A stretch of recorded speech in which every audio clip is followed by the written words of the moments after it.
Physics में देखो अपने टॉपिक चल रहा था विद्युत क्षेत्र। विद्युत क्षेत्र में हमने पहले विद्युत क्षेत्र की परिभाषा पढ़ी थी। विद्युत क्षेत्र की परिभाषा क्या होती है? कोई भी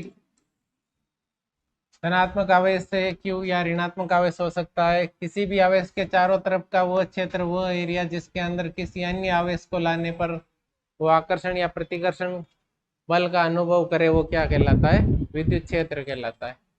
फिर हमने विद्युत क्षेत्र की तीव्रता का सूत्र पढ़ा था।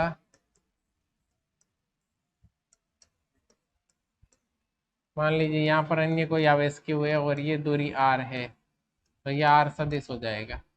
ये परीक्षण आवेश होता था, इसको हम धनावेश लेते हैं। अगर ये भी धनावेशित है, परीक्षण आवेश सदैव धनावेशित है, तो जो बल की दिशा होगी इसके द्वारा इस पर प्रतिकर्षण लगेगा इस दिशा में, और जिस दिशा में बल की दिशा होगी वही दिशा किसकी होगी? विद्युत क्षेत्र की तीव्रता की होगी। ये विद्युत क्षेत्र की तीव्रता कहलाता है ई। विद्युत क्षेत्र तो ये क्षेत्रफल कहलाता है, और ई क्या कहलाता है? विद्युत क्षेत्र की तीव्रता। अब विद्युत क्षेत्र की तीव्रता में हमने देखा कि एफ का जो मान होता है वो होता कि Q1 Q2 आर स्क्वायर और आर के, मतलब जो एफ बराबर होगा वो क्या होगा? Q गुणा ई। इसको अगर Q से गुणा कर दो इससे, तो ये भी किसके बराबर हो जाएगा? एफ के बराबर हो जाएगा ना। यहाँ Q रखते ही क्या बनेगा? ये दोनों तो बराबर ही हो गए, मतलब ये सूत्र आ गया। और यहाँ से हमने इसकी सहायता से विद्युत क्षेत्र की तीव्रता की परिभाषा ज्ञात की थी। किसी भी, अगर आप इस Q को क्या रख दो? धनात्मक आवेश। तो इकाई धनावेश को यदि किसी आवेश के कारण या फिर किसी आवेश के कारण उत्पन्न विद्युत क्षेत्र में इकाई धनावेश को ले जाने पर जितना बल का अनुभव करता है वही क्या कहलाती है? विद्युत क्षेत्र की तीव्रता कहलाती है। तो इकाई धनावेश को किसी आवेश Q के विद्युत क्षेत्र में ले जाने पर उसके द्वारा इस धनावेश, इकाई धनावेश पर जितना बल लगाया जाता है, बल आकर्षण भी हो सकता है, प्रतिकर्षण भी हो सकता है। अगर यही बल यहाँ माइनस होता आवेश, तो फिर बल की दिशा जो होगी यहाँ पर, अगर Q आवेश है, बल की दिशा इस दिशा में होगी, क्योंकि ये जो आवेश होगा इस आवेश को क्या करेगा? आकर्षित। विजातीय आवेश हो जाएंगे, इस दिशा में होगी बल की दिशा। तो विद्युत क्षेत्र की तीव्रता भी किधर होगी? इधर होगी। तो विद्युत क्षेत्र की तीव्रता की दिशा किसके द्वारा निर्धारित होती है? जो स्रोत आवेश है उसके द्वारा परीक्षण आवेश पर बल जिस दिशा में लगाया जाता है उसी दिशा में विद्युत क्षेत्र की तीव्रता होती है। अब आपने पहला पॉइंट तो देखा था, विद्युत क्षेत्र की तीव्रता की परिभाषा, इकाई धनावेश को किसी परीक्षण आवेश के विद्युत क्षेत्र में ले जाने पर परीक्षण आवेश द्वारा उस धनावेश पर जितना बल लगाया जाता है वही क्या है? विद्युत क्षेत्र की तीव्रता। ये था सूत्र। हमने इसको क्या कर दिया? इकाई कर दिया। इकाई का मतलब एक कूलाम। तो ये इकाई धनावेश हो गया। तो ये दोनों बराबर हो गए, बल और विद्युत क्षेत्र की तीव्रता। ये हो गई परिभाषा। इसके बाद इसका सेकंड जो रिजल्ट है वो आपको लिखो। सेकंड रिजल्ट में आपने देखा, जो विद्युत क्षेत्र की तीव्रता की आपने बात की,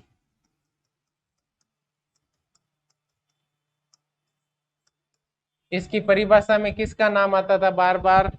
जो परीक्षण आवेश है उसका नाम आता है। परिभाषा में तो परीक्षण आवेश आता है, लेकिन जो सूत्र है उसमें परीक्षण आवेश नहीं आता है। तो हम लिखेंगे, हालांकि विद्युत क्षेत्र की तीव्रता की परिभाषा किस पर निर्भर है? ये जो धन आवेश था, इकाई धन आवेश, और वो कौन सा आवेश था? परीक्षण आवेश। परीक्षण आवेश के पदों में दी जाती है। इसको क्यू को बाद में हमने क्या कर लिया था? 1 कूलाम, 1 कूलाम कर लिया था, इकाई धन आवेश बना लिया था। तो परीक्षण आवेश आता है परिभाषा में, लेकिन सूत्र में कहीं भी नहीं आता है। मतलब परिभाषा में तो ये शामिल है, लेकिन ये विद्युत क्षेत्र की तीव्रता का मान इस परीक्षण आवेश के ऊपर निर्भर नहीं करता। इस पर निर्भर करता है के पर, क्यू पर और आर स्क्वायर पर। के तो स्थिर है, ये आवेश जो विद्युत क्षेत्र उत्पन्न कर रहा है, तो जो विद्युत क्षेत्र उत्पन्न करने वाला आवेश है उसको आप नहीं बदल सकते। आप पास में जो लेके आते हैं वो दूसरे आवेश लेके आते हैं, Q1 Q2 Q3 Q4। ये बदलते हैं, ये नहीं बदलता, ये भी नहीं बदलता, मतलब ये तो फिक्स है। बदल कौन रहा है? दूरी बदल रही है। दूरी बदल सकती है या फिर परीक्षण आवेश बदल सकता है, लेकिन परीक्षण आवेश के बदलने का प्रभाव विद्युत क्षेत्र की तीव्रता पर पड़ता ही नहीं है, सूत्र में ही नहीं है। तो अब प्रभाव किसका पड़ेगा? खाली दूरी का, आर का। तो जैसे जैसे आर बदलेगा वैसे ही कौन बदलेगा? विद्युत क्षेत्र की तीव्रता बदलेगी, ये ध्यान रखना। तो ये लिखना, हालांकि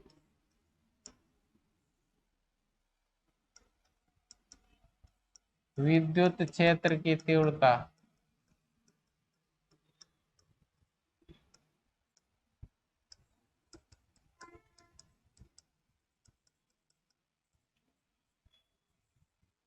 परिभाषा में परीक्षण आवेश आता है, मतलब परीक्षण आवेश के पदों में दी जाती है।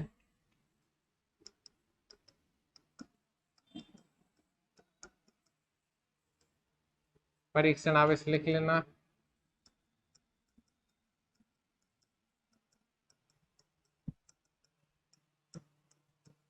परंतु आपको पता विद्युत क्षेत्र की तीव्रता इस सदिश का मान ये होता है कि क्यू अपॉन आर स्क्वायर, या सदिश नहीं लोगे तो ई आ जाएगा,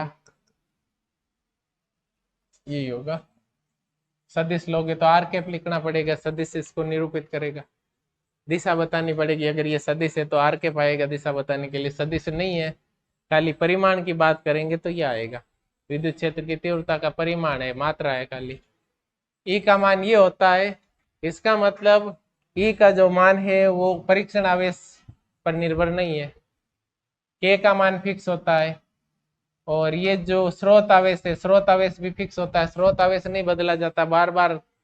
क्यों नहीं बदला जाता? आप जिसकी विद्युत क्षेत्र की तीव्रता ज्ञात कर रहे हैं वो आवेश थोड़ी बदलोगे। फिर अगर आपने क्यू बदल लिया तो ई तो बदलेगा ही, फिक्स है। मान लीजिए ये धनात्मक आवेश है, यहाँ पे भी हो सकता है कोई पॉइंट, यहाँ भी हो सकता है, यहाँ भी हो सकता है। इस तरह से बहुत सारे आवेश ला सकते हो आप। इन सब की जो दूरी है वो किस बिंदु से, क्यू बिंदु से या फिर क्यू आवेश से क्या है? अलग अलग है। दूरी बदलेगी तो विद्युत क्षेत्र की तीव्रता का मान बदलेगा, और किसी पर भी निर्भर नहीं करता है।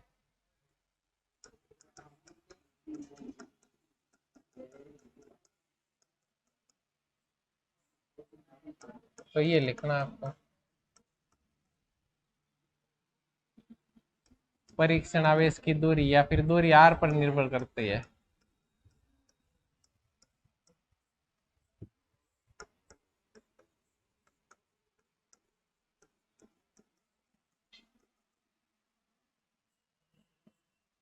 इसके बाद तीसरा पॉइंट, अगर मैं धन आवेश लूं इसको, परीक्षण आवेश को, तो ये तो सारे धन आवेश ही होता है। इसके कारण जो भी होगा दूसरा आवेश, परीक्षण आवेश, उस पर जो बल लगेगा वो किस दिशा में लगेगा? प्रतिकर्षण बल लगेगा, बाहर की तरफ। यहाँ पर कोई परीक्षण आवेश रखा हुआ है, परीक्षण आवेश तो हमेशा धनात्मक ही होता है और ये भी धनात्मक है, तो प्रतिकर्षण लगेगा। इस तरह से सारे के सारे जो परीक्षण आवेश होंगे उन सब पर जो बल लगेगा वो कहाँ पे लगेगा? इस तरह से बाहर की तरफ। अगर ये एक वृत्त होता तो ये किस तरह की आकृति बनेगी? त्रिज्याओं जैसी बनेगी। तो ये लिखना आपको तीसरे पॉइंट में, परीक्षण आवेश धनात्मक होने पर बल बाहर की तरफ लगेगा, तो विद्युत क्षेत्र की तीव्रता की दिशा क्या होगी? बाहर की तरफ ही होगी।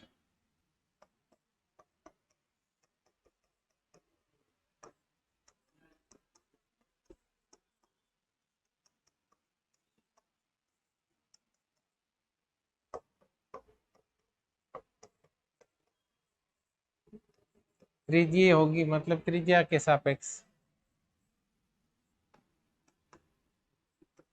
अगर परीक्षण आवेश नहीं आएगा, यहाँ पर स्रोत आवेश आएगा।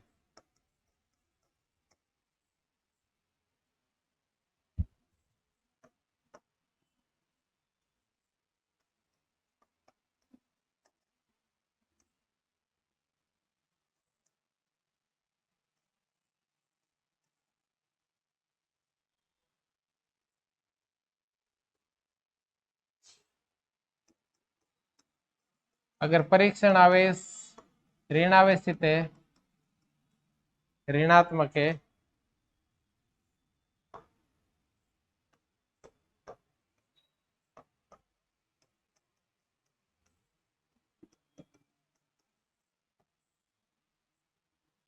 विद्युत क्षेत्र की दिशा अंदर की तरफ होगी।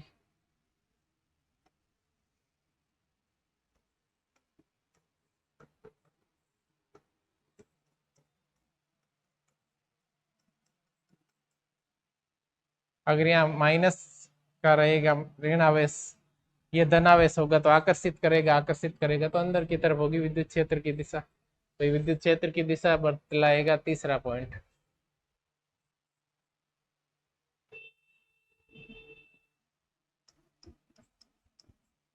अगर सवाल आता है विद्युत क्षेत्र की तीव्रता की जो परिभाषा है वो परीक्षण आवेश के पदों में दी जाती है, फिर भी ये जो विद्युत क्षेत्र की तीव्रता है वो इस परीक्षण आवेश पर निर्भर नहीं करती है। क्यों नहीं करती है? तो आपको लिखना है कि विद्युत क्षेत्र की तीव्रता का सूत्र ये होता है। तो इसमें कहीं परीक्षण आवेश आ ही नहीं रहा है, इस कारण से परीक्षण आवेश पर निर्भर नहीं करेगी। चौथा पॉइंट लिख लो। चौथा पॉइंट में एक सवाल आएगा, यदि कोई भी गोला है उसके केंद्र पर अगर धन आवेश या फिर खाली क्यू आवेश रखा हुआ है तो उसके पृष्ठ पर स्थित प्रत्येक बिंदु पर जो विद्युत क्षेत्र की तीव्रता होगी वो क्या होगी? एक समान होगी। क्या होगी? एक समान। अगर यहाँ पर विद्युत क्षेत्र की तीव्रता ई है तो यहाँ भी ई होगी, यहाँ भी ई होगी। प्रत्येक बिंदु पर जितने भी बिंदु है इसके पृष्ठ पर उन सब पर विद्युत क्षेत्र की तीव्रता सेम होगी। तो क्यों होगी आपको कारण बताना है, तो इसका कारण हम बताएंगे। ये जो दूरी है वो क्या होगी? गोले की त्रिज्या आर के बराबर। यहाँ पर पॉइंट है वो भी दूरी क्या होगी? आर। ये सारी दूरियां क्या होगी? आर के बराबर होगी। आवेश सब जगह अलग अलग है, लेकिन जो केंद्र पर आवेश है क्यू, जो स्रोत आवेश है वो तो सेम है। बाकी के सारे आवेश अलग अलग हो सकते हैं।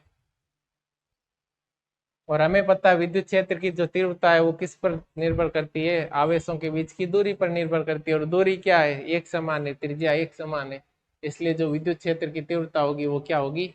इस गोले के सब पृष्ठ पर स्थित प्रत्येक बिंदु पर विद्युत क्षेत्र की तीव्रता एक समान होती है। तो ये लिखना है आपको, विद्युत क्षेत्र की तीव्रता सूत्र आपको पता है।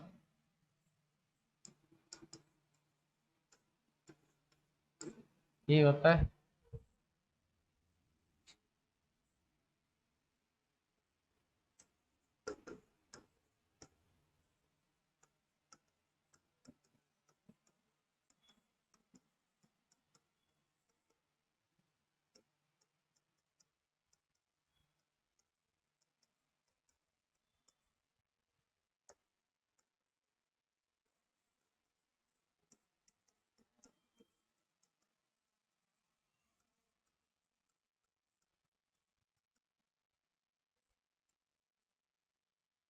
ये दूरी कहलाएगी आर।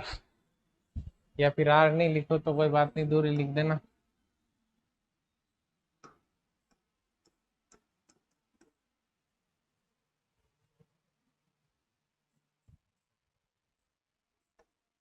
अतः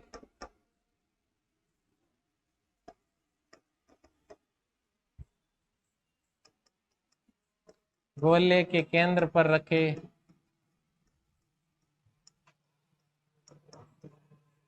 आवेश के कारण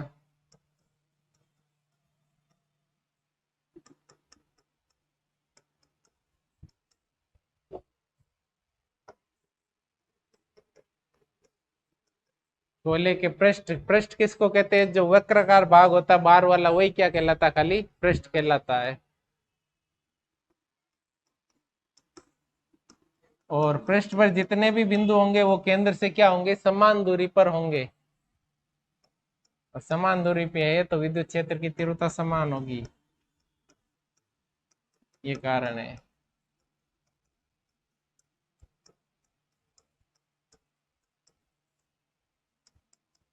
2 नंबर का सवाल पूछ लेते तो आपको ऐसे करना है। अगर आपसे पूछे किसी भी आवेश गोले के केंद्र पर रखे गए आवेश के कारण गोले के पृष्ठ के प्रत्येक बिंदु पर विद्युत क्षेत्र की तीव्रता एक समान होती है, क्यों? तो इसका कारण आपको ये लिखना है। विद्युत क्षेत्र की तीव्रता जिसका सूत्र ये होता है, केवल स्रोत आवेश से परीक्षण आवेश के मध्य की दूरी पर ही निर्भर करती है। के पर निर्भर, के का मान तो फिक्स है, क्या निर्भर करेगी? ये बदलता नहीं है। क्यों बदलता नहीं है? बदलता कौन है? आर। दूरी बदलती रहती है आवेशों के बीच में। जब जब दूरी ज्यादा होगी तीव्रता कम होती जाएगी, तो जैसे जैसे दूर होते जाएंगे विद्युत क्षेत्र की तीव्रता कम होती है, जैसे जैसे इसके पास जाएंगे विद्युत क्षेत्र की तीव्रता बढ़ती जाएगी। बस ये 4 पॉइंट आपको याद रखने। अगला टॉपिक है विद्युत क्षेत्र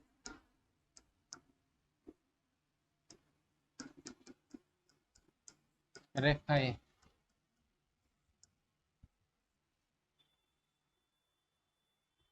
विद्युत क्षेत्र रेखाएं,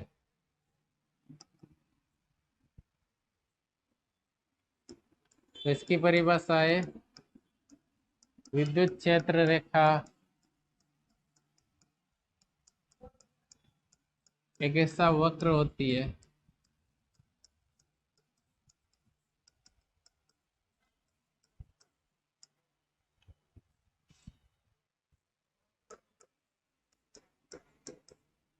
मान लीजिए ये विद्युत क्षेत्र रेखा है कोई, ये वक्र होगा एक तरह का। इसका कोई भी बिंदु आपने मान लिया यहाँ पे P है, यहाँ पे मान लिया Q है,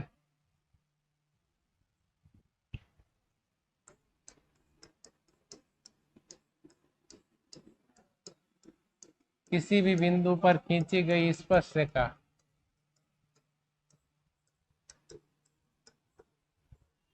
तो इस बिंदु पर स्पर्श रेखा खींचोगे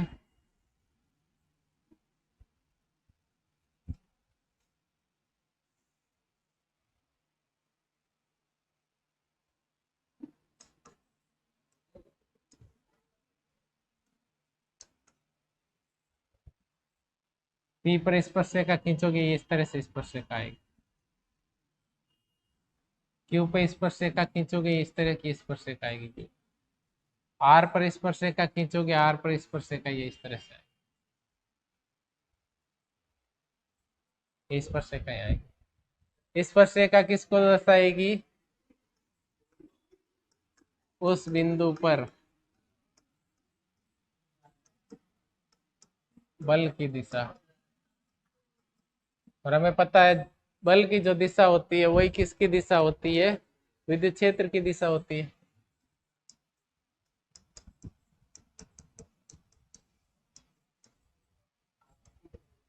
बल की दिशा या आप कह सकते हैं विद्युत क्षेत्र की दिशा को दर्शाती है।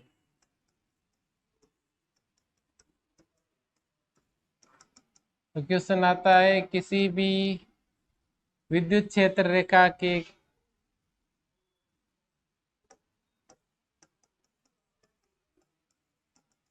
विद्युत क्षेत्र रेखा के किसी बिंदु पर खींची गई स्पर्श रेखा किसकी दिशा बताती है?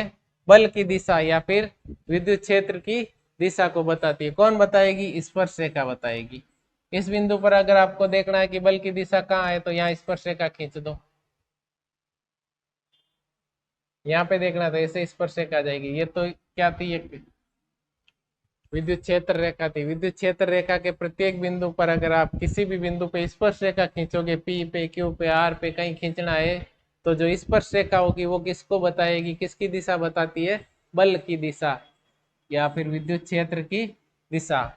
तो किसी भी वक्र के एक ही बिंदु पर कितनी स्पर्श रेखाएं खींची जा सकती है? केवल एक स्पर्श रेखा। तो बल या फिर विद्युत क्षेत्र की दिशा भी क्या होगी? एक ही होगी। किसी भी एक बिंदु पर विद्युत क्षेत्र की दिशाएं अलग अलग नहीं हो सकती। तो ये आपको ध्यान,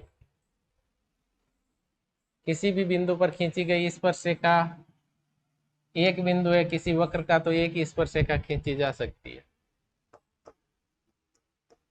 अलग अलग बिंदु तो रेखाएं अलग अलग होगी, और अलग अलग बिंदुओं पर विद्युत क्षेत्र की दिशा भी क्या होगी, अलग अलग होगी। हर जगह विद्युत क्षेत्र की दिशा अलग अलग है।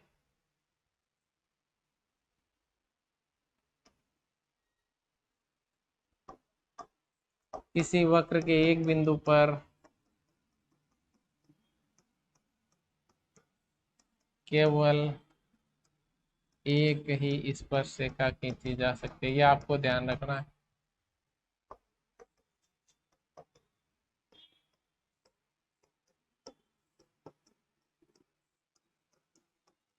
प्रॉपर कोई पॉइंट लेंगे, अगर आप कहेंगे कि कोई वक्त विद्युत क्षेत्र रेखा के किसी बिंदु P पर विद्युत क्षेत्र की कितनी दिशाएं हो सकती है, एक ही दिशा होगी। P और Q अलग अलग बिंदु है तो फिर दिशाएं क्या हो सकती है विद्युत क्षेत्र की और बल की, अलग अलग हो सकती है। एक ही बिंदु सेम पॉइंट पे एक ही दिशा होती है। एक ही स्पर्श रेखा खींच सकते हैं एक बिंदु पर तो एक ही क्या होगी, दिशा होगी।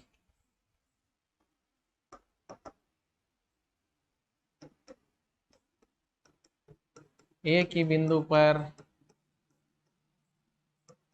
विद्युत क्षेत्र की दिशा अलग अलग नहीं हो सकती।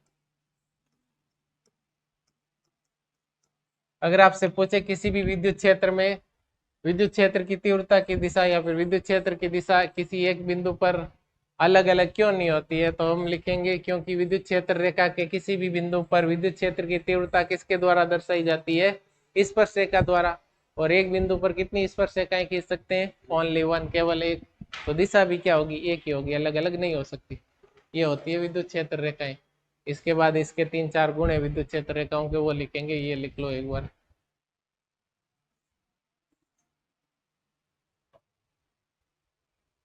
परिभाषा पूछ सकते हैं आपको, विद्युत क्षेत्र रेखा की परिभाषा ज्ञात कीजिए। दूसरा सवाल इसमें पूछ सकते हैं, विद्युत क्षेत्र रेखा के किसी भी बिंदु पर विद्युत क्षेत्र की तीव्रता या विद्युत क्षेत्र की दिशा किसके द्वारा दर्शाई जाती है, विद्युत इसके द्वारा, उस बिंदु पर खींची गई स्पर्श रेखा द्वारा, वही निर्धारित करती है। और वो किसकी दिशा को बताती है, एक तो बल की दिशा या फिर विद्युत क्षेत्र, दोनों की दिशा बताती है, क्योंकि बल की दिशा जिधर होगी उधर विद्युत क्षेत्र की तीव्रता की दिशा होगी। किसी भी बिंदु पर कितनी स्पर्श रेखाएं खींच सकते हैं, केवल एक। एक बिंदु है तो उस पर एक ही स्पर्श रेखा खींच सकते हैं किसी वक्र के, और एक ही स्पर्श रेखा खींच सकते हैं तो उस बिंदु पर विद्युत क्षेत्र की दिशा भी एक ही होगी, अलग अलग नहीं हो सकती।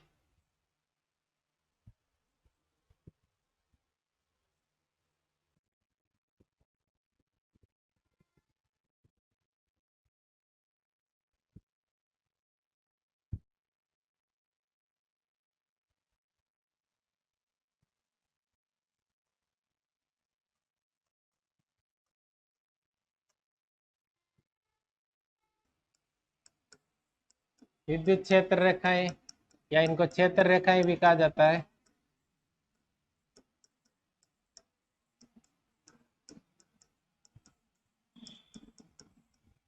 सामान्य गुण कौन कौन से है, पहला गुण है, अगर आप देखा है कोई प्लस क्यू आवेश यहाँ पर है तो क्षेत्र रेखाएं इस प्रकार होगी।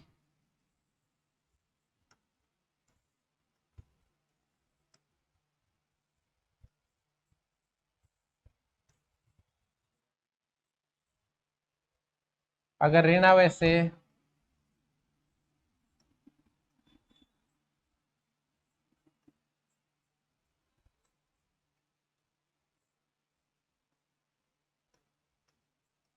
परीक्षण आवेश हमेशा क्या होता है, धन आवेशित होता।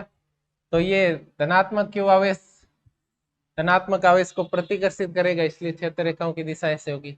ऋण आवेश है अगर ये स्रोत आवेश, तो ये आकर्षित करेगा परीक्षण आवेश को अपनी तरफ, तो विद्युत क्षेत्र रेखाओं की दिशा ऐसे ही होगी।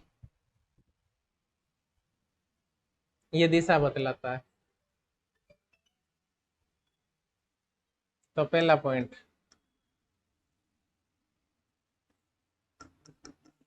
76 रेखाएं अगर सिंगल आवेश है तो ये क्या होगी, धनात्मक आवेश से शुरू होगी।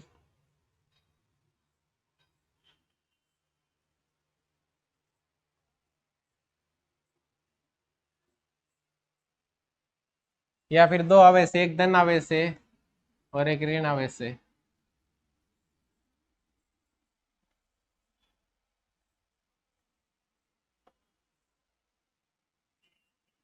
ये माइनस है और ये प्लस।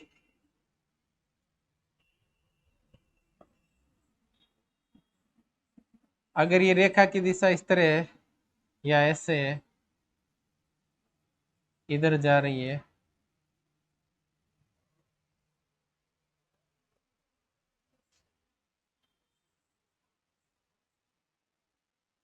तो ये हमेशा धन आवेश से ऋण आवेश की तरफ इस तरह से होगी। इस दिशा में जा रही है तो ऐसे जाते जाते ये मुड़ जाएगी, कैसे, ऋण आवेश की तरफ। अगर आपने इसको इस तरफ दिशा दी है तो भी ये धीरे धीरे कहाँ चली जाएगी, इस दिशा में। यस।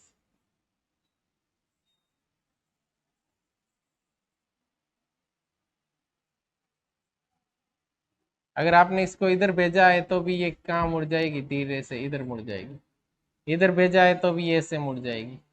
इधर भेजा है तो भी ये ऐसे मुड़ेगी, क्योंकि उधर क्या है, ऋण आवेश आकर्षित कर रहा है। इधर भेजोगे तो ये ऐसे मुड़ेगी, इस धन आवेश से ऋण आवेश की दिशा में, यहाँ पे।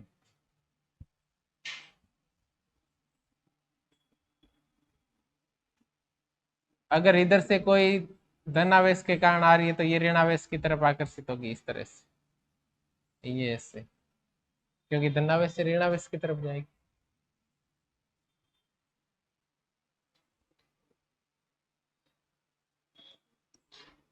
ये ऋण आवेश है और ये धन आवेश।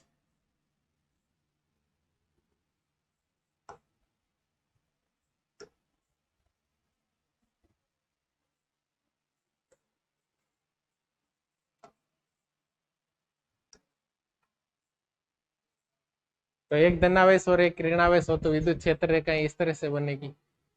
ओनली एकल आवेश कहते हैं इसको, खाली धनावेश ही तो विद्युत क्षेत्र रेखा ऐसे होगी, खाली ऋणावेश हो तो विद्युत क्षेत्र रेखा ऐसे होगी, ये होती।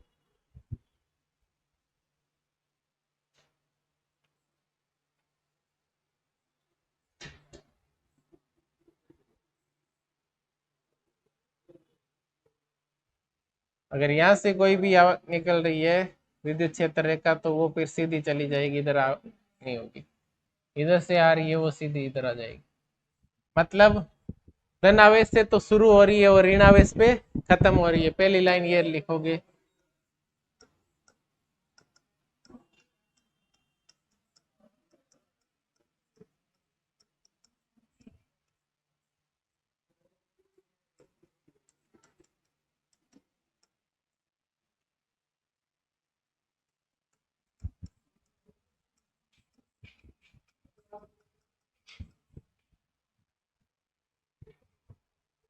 ये जब दो आवेश है,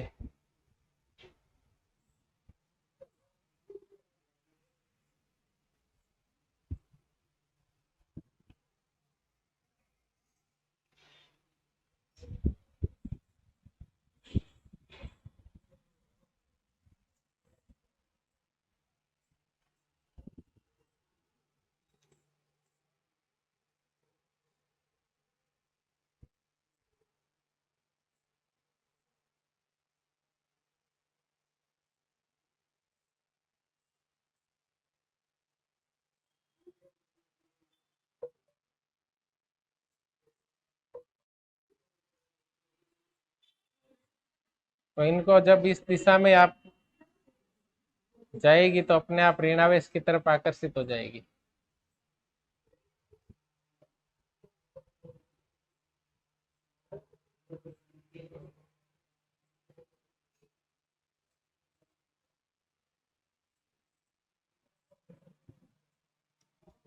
ऐसे भी लिख सकते हैं, इसमें क्यू ग्रेटर देन जीरो है, इसमें क्यू लेस देन जीरो है।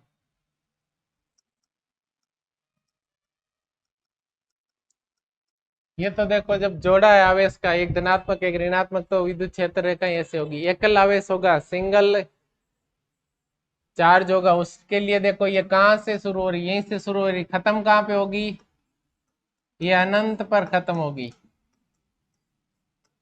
कहाँ खत्म होगी हमें पता नहीं इनका, ये शुरू हो रही है अनंत से।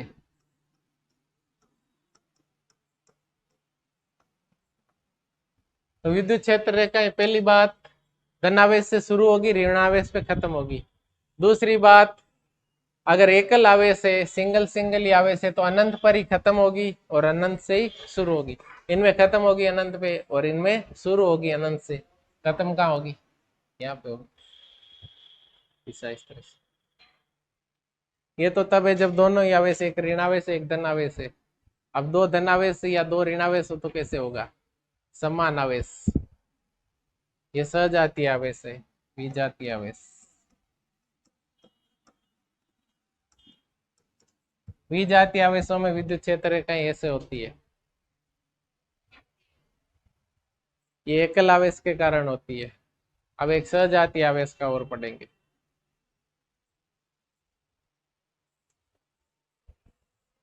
उनमें भी धनावेश से शुरू होगी और ऋणावेश पे खत्म होगी, लेकिन दोनों सजातीय आवेश होने पर एक सेम ही होते हैं।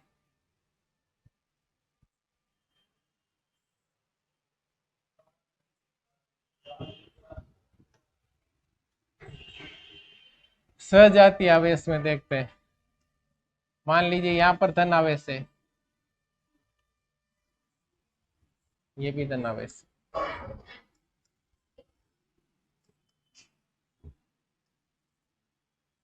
एक विद्युत क्षेत्र रेखा यहाँ इस दिशा में,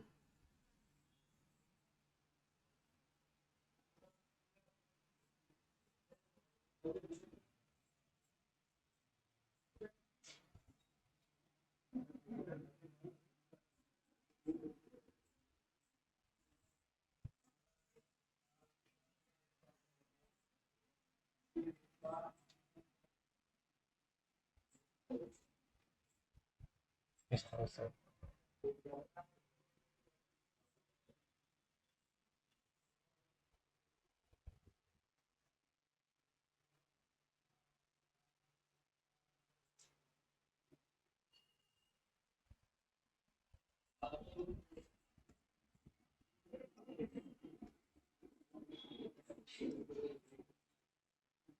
सजातीय आवेश है मतलब प्लस से प्लस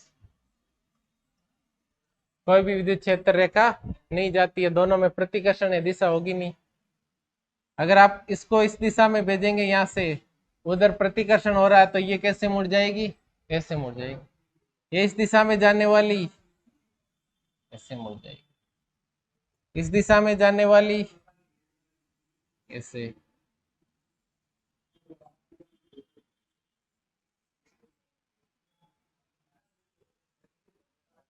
ये सीधे जाएगी, धनावेश है ना, तो धनावेश से निकलेगी।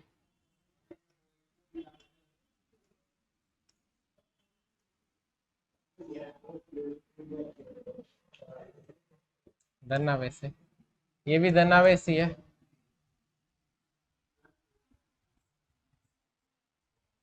प्रतिकर्षण है, उधर जाएगी। ये इस दिशा में जाने वाली ऐसे मुड़ जाएगी, प्रतिकर्षण होगा। इस दिशा में जाने वाली ये ऐसे मुड़ जाएगी।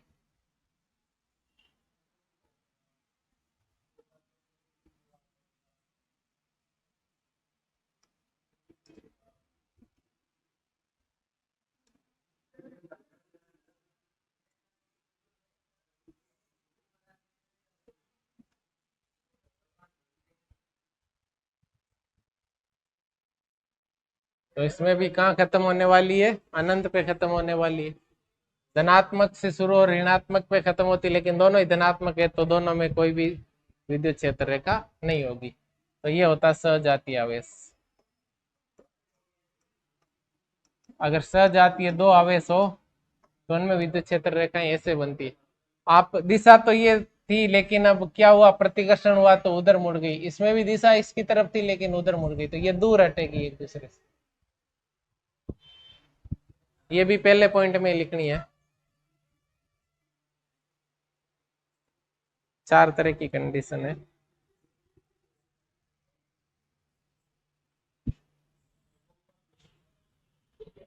दिशा सब में ऐसे ही होगी, अगर इस दिशा में भेजोगे तो फिर वो ऐसे जाएगी।